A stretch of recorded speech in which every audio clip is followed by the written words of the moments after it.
Hello friends. हमने पिछले videos में देखा था कि किस प्रकार से जो मुग़ल साम्राज्य से जो छोटे छोटे राज्य स्वतंत्र हुए थे उसके साथ east India company, British east India company का संघर्ष हुआ था और किस प्रकार से छोटे छोटे राज्यों को ईस्ट इंडिया कंपनी ने अपना आधिपत्य राज्य बना लिया था। इस वीडियो में हम मूल रूप से बंगाल को किस प्रकार से ईस्ट इंडिया कंपनी के द्वारा अपना एक अधीनस्थ राज्य बना लिया गया था उसके बारे में जानने का प्रयास करेंगे। और इस वीडियो में हम ये भी जानेंगे कि किस प्रकार से जो वहाँ के बंगाल के नवाब थे उसका संघर्ष हुआ, कौन कौन सी प्रमुख लड़ाइयाँ लड़ी गई और क्या कारण था कि ईस्ट इंडिया कंपनी ने बंगाल को ही सबसे पहले विजय किया और बंगाल को ही अपना बेस बनाया। और जब बंगाल पर ईस्ट इंडिया कंपनी का आधिपत्य हो गया, जब उसकी विजय उसके द्वारा कर ली गई तो उनके द्वारा किस प्रकार की नीतियाँ अपनाई गई उसको हम देखेंगे। तो चलिए इस वीडियोस को हम प्रारंभ करते हैं। आधुनिक भारत के सामान्य अध्ययन के आधुनिक भारत के जो क्लासेज हैं, वीडियोज़ हैं, उसमें ये हमारा तीसरा वीडियो है। बंगाल को ही क्यों उनके द्वारा बेस बनाया गया ईस्ट इंडिया कंपनी के द्वारा, तो इसका जवाब ये है कि बंगाल उस समय व्यापार का एक समृद्ध केंद्र बंगाल उस समय व्यापार का एक समृद्ध केंद्र था। यहाँ तक कि बंगाल को भारत का स्वर्ग भी कहा जाता था और मुग़ल काल में बंगाल भारत का सबसे समृद्ध राज्य था। व्यापार का एक बड़ा केंद्र माना जाता था बंगाल को। यही कारण था कि बंगाल को ही ईस्ट इंडिया कंपनी ने अपना टारगेट बनाया और वहाँ पर अपनी बेस स्थापित किया। बाद में जो जो व्यापारिक हित थे उसको ध्यान में रखते हुए ईस्ट इंडिया कंपनी के द्वारा मुग़ल बादशाह से बंगाल में ट्रेड के लिए फ्री ट्रेड की एक अनुमति प्राप्त किया था, जिसको कि मैग्ना कार्टा भी कहा जाता है। इसे मुग़ल बादशाह फ़र्रुखसियर द्वारा प्रदान किया गया था। इसके तहत ईस्ट इंडिया कंपनी को 3,000 रुपये वार्षिक अदा करने के बदले बंगाल से में किसी भी प्रकार के ट्रेड करने से उसको ट्रेड करने की अनुमति दी गई थी, जिसमें उसको किसी प्रकार की चुंगी की अदायगी नहीं करना था। अंग्रेज़ों के द्वारा सबसे पहले बंगाल में हुगली में अपना व्यापारिक केंद्र स्थापित किया गया था। बाद में उसके द्वारा अन्य जो स्थल थे उस वहाँ पर अपना व्यापारिक केंद्र खोला गया था।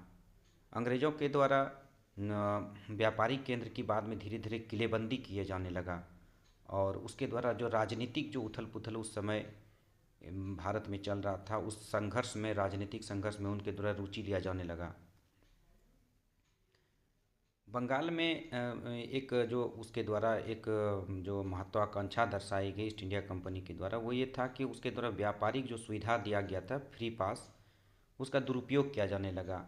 Free pass actually east India company को दिया गया था, ना कि ईस्ट इंडिया कंपनी की निजी व्यापारियों को दिया गया था। लेकिन कंपनी के निजी व्यापारी इसका उपयोग अपने व्यक्तिगत व्यापार के लिए भी करने लगे थे और साथ ही साथ वो जो भारतीय उनके दोस्त थे, मित्र थे, उनको भी फ्री पास का वो सेल करने लगे और एक तरह से सरकार को जो चुंगी मिल रही थी व्यापार से, उसको सरकार को लॉस होने लगा था। और यहाँ तक कि उसके द्वारा राजनीतिक जो महत्वाकांक्षा दर्शाई गई, जो राजनीतिक संघर्ष में उनके द्वारा जो रुचि लिया जाने लगा, उसके कारण औरंगज़ेब बादशाह के द्वारा उसको एक बार हुगली से बेदखल भी कर दिया गया था। और इन्हीं सब कारणों से ईस्ट इंडिया कंपनी का बंगाल के सूबेदार के साथ मनमुटाव होने लगा और संघर्ष भी होने लगा था। नवाब अलीवर्दी खां शक्तिशाली नवाब थे बंगाल के, जिसके कारण उस समय तक ईस्ट इंडिया कंपनी का की जो महत्वाकांक्षा थी एक सीमा में ही रही। लेकिन बाद के जो उसके नवाब आए वो कमज़ोर थे और जिसके कारण उसके साथ खुली लड़ाई प्रारंभ हो गई। अब आगे देखते हैं कि किस प्रकार अब हम देखते हैं कि बंगाल के जो कौन कौन से नवाब थे जिसके साथ ईस्ट इंडिया कंपनी का संघर्ष हुआ और किस किस प्रकार की लड़ाइयाँ लड़ी गई, उसको हम आगे देखते हैं। अलीवर्दी खान के बाद बंगाल में सिराजुद्दौला नवाब बना, लेकिन सिराजुद्दौला प्रारंभ से ही दरबारी जो षड्यंत्र थे उससे घिरे हुए थे। जैसे कि दरबारी षड्यंत्र में लगे हुए थे उनके चचेरे भाई अपने पूर्णिया के नवाब शौकतगंज, उसकी मौसी घसीटी बेगम, उनके पुराने सेनापति मीर जाफ़र और उसके पुराने दीवान राय दुर्लभ और बंगाल के जगत श्रेष्ठ और अमीर चंद जैसे लोग दरबारी षड्यंत्र में लगे हुए थे। ये लोग स्वयं नहीं चाहते थे कि सिराजुद्दौला नवाब के पद पर रहे। इसी क्रम में मनिहारी के युद्ध में सिराजुद्दौला के द्वारा अपने चचेरे भाई पूर्णिया के नवाब शौकतगंज को हरा करके उसकी हत्या कर दी गई थी। लेकिन जो अंग्रेज़ों से जो एक टकराव था उसकी पृष्ठभूमि तो पहले ही बन चुकी थी।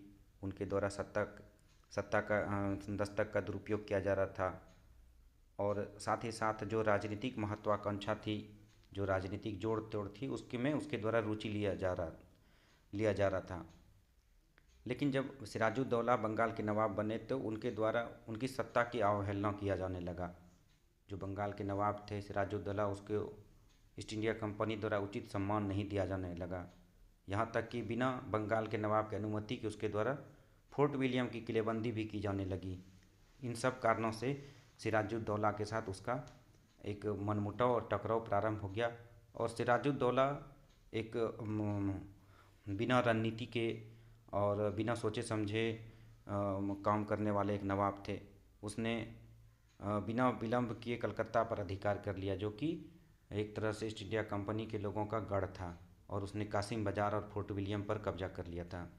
और फोर्ट विलियम में ही जो अंग्रेज़ लोग थे उसको बंदी बना करके एक बंद कमरे में रात भर रख दिया था, जिसके कारण दम घुटने के कारण उन सब की मृत्यु हो गई थी। इसको इतिहास में काल कोठरी की घटना या ब्लैक होल ट्रेजेडी भी कहा जाता है।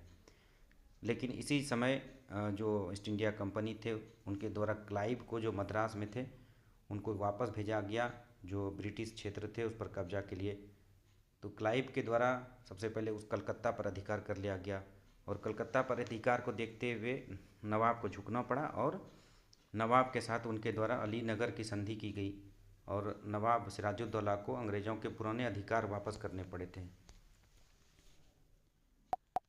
इन सारे घटनाक्रम से ईस्ट इंडिया कंपनी को लगने लगा कि बंगाल के नवाब के रूप में एक ऐसे व्यक्ति की ज़रूरत है जो उनकी जो नीतियां हैं, उनकी जो व्यापार है, उनको सुरक्षा प्रदान कर सके, उनके किले की सुरक्षा कर सके। और यहीं से ईस्ट इंडिया कंपनी द्वारा षड्यंत्र रचा जाने लगा नवाब सिराजुद्दौला को हटाने के लिए। और जैसे ही उनको पता चला कि दरबारी षड्यंत्रकारी भी एक्टिव है जो कि नवाब सिराजुद्दौला को पद से हटाना चाहते हैं, तो उनके द्वारा जो दरबारी षड्यंत्रकारी थे मीर जाफ़र जैसे लोग, उनको उसके द्वारा नवाब के पद का प्रलोभन दिया गया और अपनी तरफ मिला लिया गया। और अंततः पलासी के बंगाल के नदिया जिला में पलासी की जगह पर 23 जून 1757 में सिराजुद्दौला और ईस्ट इंडिया कंपनी के बीच में संघर्ष भी, जिसमें कि अधिकांश जो सेना थी सिराजुद्दौला की मीर जाफ़र की गद्दारी के कारण अंग्रेज़ों से जा मिले और नवाब बिना लड़ाई लड़े ही हार गए थे पलासी का युद्ध। इतिहास में इसे ही पलासी के युद्ध को षड्यंत्र से जीता हुआ युद्ध माना जाता है। तो इस प्रकार से मीर जाफ़र का अंत हो गया और नवाब सिराजुद्दौला का अंत हो गया। नवाब सिराजुद्दौला के बाद कंपनी के द्वारा मीर जाफ़र को बंगाल का नवाब बनाया गया और इसके बदले में मीर जाफ़र द्वारा ईस्ट इंडिया कंपनी को बड़े पैमाने पर ज़मींदारी सौंपी गई, जैसे कि बंगाल के एक महत्वपूर्ण समृद्ध जिला 24 परगना की ज़मींदारी क्लाइव को प्रदान की गई। और कहा जाता है कि ईस्ट इंडिया कंपनी की जो आर्थिक मांगें थी उसको पूरा करने के लिए मीर जाफ़र द्वारा अपने घर के सोने चांदी के बर्तन तक को भी बेच दिया गया था। कुछ लोग इतिहास में उसको कर्नल क्लाइव का गीदड़ भी कहते हैं मीर जाफ़र को। लेकिन अंततः मीर जाफ़र भी ईस्ट इंडिया कंपनी की जो आर्थिक मांग थी उससे तंग आकर के उसको अपने दामाद मीर कासिम के पक्ष में मीर जाफ़र को बंगाल की सत्ता त्यागनी पड़ी थी।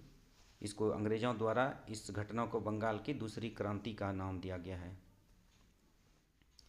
अब आता है मीर कासिम की नवाबी। मीर कासिम के समय में कई प्रशासनिक सुधार किए गए।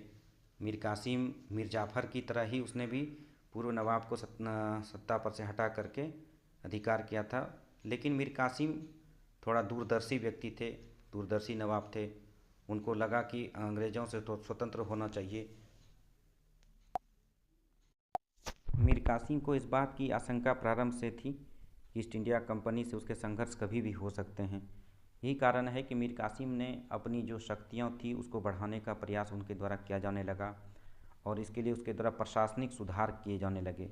जैसे कि जो उसकी राजधानी मुर्शिदाबाद थी, जहाँ पर ईस्ट इंडिया कंपनी का एक गढ़ माना जाता था, उससे दूर हट करके मुंगेर को उसके द्वारा राजधानी बनाया गया और यूरोपीय तर्ज पर अपनी सेना का गठन किया उसने और मुंगेर में ही बंदूक और तोप निर्माण कारखाना बनाया। आज भी मुंगेर इसके लिए प्रसिद्ध है। और जो दस्तक का वो दुरुपयोग हो रहा था, जो फ्री ट्रेड जो पास का दुरुपयोग किया जा रहा था, वो फ्री ट्रेड पास को एक तरह से उसका प्रभाव ख़त्म करने के लिए मीर कासिम के द्वारा जो देश की बंगाल के जो आम जनता थी उसको भी चुंगी से पूरी तरह मुक्त कर दिया। इस तरह के राजनीतिक प्रशासनिक सुधार से ईस्ट इंडिया कंपनी को ये महसूस हुआ कि नवाब अपने आप को शक्तिशाली कर रहा है और लड़ाई कभी भी हो सकता है। और इसी क्रम में मीर कासिम और ईस्ट इंडिया कंपनी के बीच में करवा गिरिया और धौनला के स्थल पर युद्ध प्रारंभ हो जाता है और इस युद्ध में मीर कासिम की हार होती है और मीर कासिम के द्वारा एक सैन्य गठबंधन बनाया जाता है अंग्रेज़ों से लड़ने के लिए। इसमें अवध के नवाब शुजाउद्दौला और मुग़ल बादशाह शाह आलम द्वितीय को उस सैन्य गठबंधन का हिस्सा बनाया गया। उस समय मुग़ल बादशाह शाह आलम द्वितीय एक नाम मात्र के ही मुग़ल बादशाह या हिंदुस्तान के बादशाह रह गए थे। और इसी क्रम में बक्सर की लड़ाई होती है 23 अक्टूबर 1764 को, जिसमें कि ईस्ट इंडिया कंपनी की तरफ से हेक्टर मुनरो के द्वारा नेतृत्व प्रदान किया गया था। इसमें ईस्ट इंडिया कंपनी के द्वारा जो सैन्य गठबंधन थे, मीर कासिम और अवध के नवाब और मुग़ल बादशाह, इन तीनों को हरा दिया गया था और उनके द्वारा बंगाल, बिहार, उड़ीसा पर कब्जा कर लिया गया था। इस युद्ध में हार के बाद अवध के नवाब और मुग़ल बादशाह दोनों से ईस्ट इंडिया कंपनी के द्वारा अलग अलग संधि की गई थी, जिसको कि इलाहाबाद की संधि कहा जाता है। अवध के नवाब से जो इलाहाबाद की संधि की गई थी उसमें अवध के नवाब पर 50 लाख रुपये का युद्ध का जुर्माना थोपा गया था। और मुग़ल बादशाह से जो द्वितीय इलाहाबाद संधि हुई थी, इसमें मुग़ल बादशाह से यह परमिशन लिया बंगाल, बिहार, उड़ीसा की दीवानी को बंगाल के नवाब से छीन करके ईस्ट इंडिया कंपनी को देने के लिए उसको एक तरह से बाध्य किया। और ईस्ट इंडिया कंपनी ने मुग़ल बादशाह को अपना पेंशनर एक तरह से बना लिया। ईस्ट इंडिया कंपनी को जब बंगाल की दीवानी प्राप्त हुई, यहाँ पर मैं स्पष्ट करना चाहता हूँ कि उस समय मुग़ल जो राज्य थे उस समय मुग़लों के राज्य में दो प्रकार के अधिकारी होते थे, सर्वोच्च अधिकारी। एक दीवान होते थे, एक नाजिम होते थे। नाजिम जिसको गवर्नर भी कहा जाता था और दीवान वो होते थे जो कि राजस्व की वसूली करते थे और नाजिम वो होते थे जो कि प्रशासनिक कार्य देखते थे। तो मुग़ल बादशाह से उसने दीवानी प्राप्त कर लिया, एक तरह से राजस्व वसूलने की शक्ति। और वहीं ठीक उसी समय उसके द्वारा ईस्ट इंडिया कंपनी के द्वारा बंगाल के नवाब से 50 लाख रुपये में निजामत का अधिकार भी खरीद लिया। राज्य का निजामत यानी कि राज्य का प्रशासन चलाने का अधिकार। और यहीं से ईस्ट इंडिया कंपनी के द्वारा बंगाल पर एक तरह से नियंत्रण स्थापित कर लिया था। बंगाल में दीवानी और निजामत प्राप्त करने के बाद भी ईस्ट इंडिया कंपनी के द्वारा बंगाल पर प्रत्यक्ष नियंत्रण कभी नहीं किया गया। स्टार्टिंग में प्रत्यक्ष नियंत्रण नहीं किया गया। उनके द्वारा एक अलग तरह का सिस्टम लाया गया बंगाल पर हुकूमत करने के लिए, जिसको कि डायरकी सिस्टम या द्वैध शासन कहा जाता है। यह 1765 से 1772 तक था। इस व्यवस्था में क्या था कि अंग्रेज़ों ने वास्तविक सत्ता तो अपने हाथ में रखी, लेकिन बंगाल के नवाब की जो पद था उसको भी प्रतीकात्मक रूप से बनाए रखा और प्रशासनिक जिम्मेदारी एक तरह से बंगाल के नवाब के ऊपर थी, लेकिन वास्तविक जो सत्ता थी वो ईस्ट इंडिया कंपनी के हाथों में थी। इसके पीछे कारण ये था कि ईस्ट इंडिया कंपनी ज़्यादा से ज़्यादा प्रारंभ में अपने व्यापार पर कंसंट्रेट होना चाहता था, वो राजनीतिक पचड़ों में नहीं फंसना चाहता था। और साथ ही साथ वो ये भी चाहते थे कि अगर प्रत्यक्ष रूप से जो बंगाल की जो सत्ता अगर उसके हाथ में ले लिया गया तो भारत की जो अन्य जो छोटे छोटे शक्तियाँ थी, जैसे मराठे थे, राजपूत थे, उन सबको से उसकी प्रत्यक्ष रूप से संघर्ष प्रारंभ हो जाता, लड़ाई प्रारंभ हो जाता। और जबकि बंगाल में उसकी सत्ता अभी अभी ही मिली थी और अगर संघर्ष प्रारंभ हो जाता तो वहाँ पर उसकी हार होना तय थी। इसलिए प्रारंभ में वो प्रत्यक्ष रूप से राजनीतिक जो शक्ति थी वो अपने हाथों में उनके द्वारा नहीं लिया गया।